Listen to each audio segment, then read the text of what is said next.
Tanzania. Naitwa Winifrida Robert Mahenye, mkurugenzi wa Responsible Society Organization. Okay, leo tutazungumzia umuhimu wa wajibu wa wazazi katika malezi.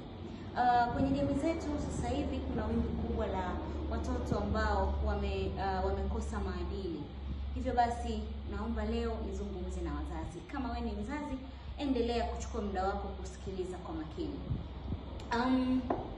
Mzazi kwanza, awali ya yote, anao wajibu wa kuweza kuhakikisha mtoto wake anakuwa katika mazingira sahihi, lakini anakuwa na maadili mema. Sasa limetokea wimbi la kwamba wazazi kwa upande wa kiume, wengi wao kwa sasa wanakuwa na majukumu mengi kiasi kwamba wanaachia malezi kwa wamama.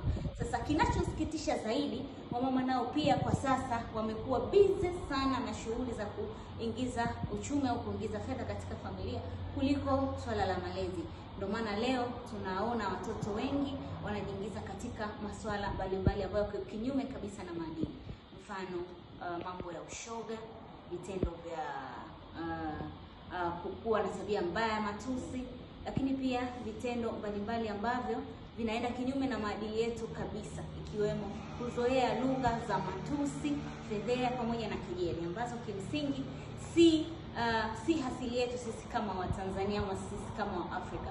Kwa hiyo sasa leo ombi langu kwa wazazi wote, tuweze kushirikiana sisi kama jamii, kwa kuwa tukiungana mkono tukashirikiana vizuri, tutatengeneza kizazi kizuri sana ambacho kitatusaidia. Basi haya yalikuwa ni ya kwangu tu kwa leo. Tutaonana tena muda na wakati mwingine. Mlikuwa na mimi Winifrida Robert Mahenye. Mpaka wakati mwingine. See you next time. Thank you.